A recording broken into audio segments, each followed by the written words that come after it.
Hey, it is Tiki Technical Tuesday. It is 10 a.m. A bit of a late start. We had a jam-packed weekend of work, and I was up late last night getting things glazed to put in the kiln. Today is going to be all about this little fellow. We want to finish up the sculpture of the Puka Pounder, and we're going to start molding it. Okay, 10:15. Denise is over there working on the secret mugs, and I'm going to do the final detail pass on the sculpture. So this is the final touches. I'm going to go over this thing and make sure every little detail is the way that I want it. I'm going to try to get rid of all my tool marks. It's kind of like the final pass on the surface. And I have to keep in mind that every thing that I don't like in the sculpture now, I'll have to fix on every casting. So I want to get this exactly the way that I want it to be. And so yeah, after that, then we will plot out our mold lines and start figuring out our mold. So here we go.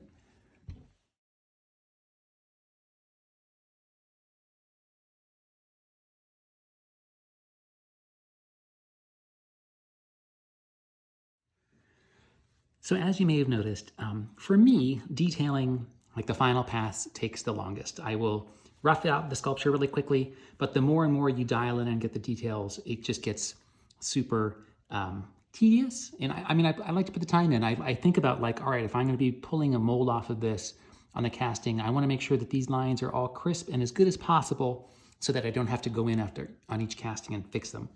So final touches, I'm going to be putting the name on the bottom. So I've drawn in my little copyright and name, so I'm going to carve that in. And then, yeah, this thing is going to be just about done.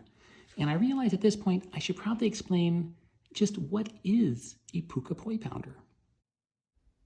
A poi pounder is a beautifully shaped Polynesian stone tool that is used to mash taro root into poi. I've always thought that the poi pounder was a perfect shape for a mug, and my plan was to do a poi pounder every year based on this shape. Now I did 2 of them and then I kind of let it lapse. So I figured for coming back in 2020, I should do a really unique shaped poi pounder. Throughout all of Polynesia, poi pounders have the same shape except for one spot, the island of Kauai, where they have stirrup and puka poi pounders, puka being the Hawaiian word for hole. In designing the Puka Pounder mug, I took several photos of the poi pounders, actual poi pounders in the Bishop Museum, and did some research as well online and through a couple of my reference books. On top of these, I did a bazillion little doodles of faces that I thought would be neat to have on one side of the pounder. The other side of the pounder I wanted to leave looking like an actual artifact. And yeah, and when I finally had a design I liked, I scaled it up so that it would, once I cast it, shrink it, and glaze it and everything, it will be the exact size of a real two-handed Puka Pounder. It's about 2:45. We're back from lunch. The kiln has got the super limited monkey skulls in it, and the temperature is at 289, which is technically too hot to open, but we're going to just take a quick peek.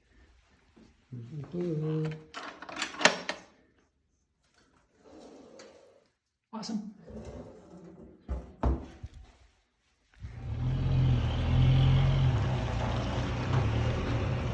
It's time to ship off the last of the monkey cups. Woo! Okay, it is 3 o'clock and the sculpture is finished. And now I have to make the critical decisions on where to separate this piece for the mold sections. And I've been thinking about this for days, literally. In fact, I spent about 30 minutes before lunch staring at this, trying to make the decision on, do I just do a simple part right here down this, so just coming about 2 pieces, blurp, or do I do a piece, it's like a line that's come up like here, and then down here, so we have 2 pieces, and then a third small piece here, there, and there. Because I think that this is just too deep of a draw to pull apart in just 2 pieces. So I think that's what we're gonna do. So I'm gonna mark my mold parting lines using a Sharpie on here, and then I'm gonna start putting release on it, and then we'll start calculating the mold size and making a mold box.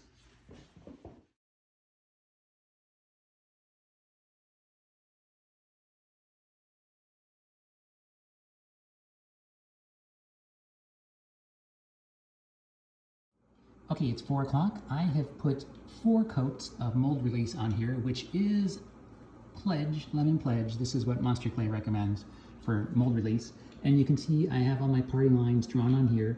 And the very last thing I've done today, mold-wise, is I measured out and kind of figured out how big the plaster mold is going to be, and I've kind of figured out where all my pieces are going to go. So now I'm going to put this aside and open up the kiln and start doing some gold luster. These came out great. I did them with two different ways. One I did with the eyes totally white like this, so you could see the cracks. Got these two first eyes. And then I also did ones like this with a black eye.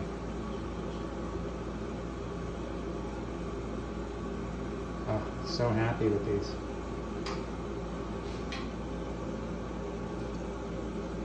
And then this guy is going to get the gold tooth. So he's got one shiny tooth. I'm going to put the gold on that tooth. And then these guys, these crowns will be gold. So happy. Okay, it is 4:30 and I got the super limited monkey skulls out of the kiln. They look fantastic. I'm going to do the final step on 4 of these, and that is applying gold luster. Here it is, gold luster. So gold luster is actual gold suspended in lacquer, and you brush it onto the piece, whatever you want to turn gold, and fire it for a 3rd firing, and it fuses the gold particles to the clay. It's pretty amazing stuff. It's extremely expensive because it is real gold, which makes it stressful to use. And also the lacquer has horrible fumes, and that's why I have it set up here in the spray booth. I'm going to be wearing a respirator. If you're going to do this in your studio, for God's sake, wear a respirator. It's really bad for you.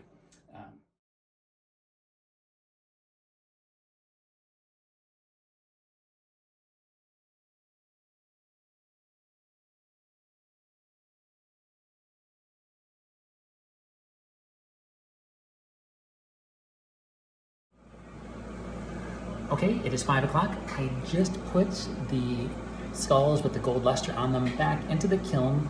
They're going to fire tonight. Now we've got the little kiln going back there with another test on it. That's why I'm using the big kiln for just these 4 mugs. And I have this one on a delay. You can see it's not going to start for another 5 hours. I don't like to have 2 kilns hitting peak temperature. This kiln room is pretty small, and we end up getting temperature warnings on the circuit board on these if we have multiple kilns doing a glaze firing at the exact same time. So we got to stagger them. Anyway, so that's it for today. Denise is still doing some glazing on the secret mugs, but I can't show you that. But yeah, I think that we're just about to call it. So thanks for hanging out, and I'll see you next week.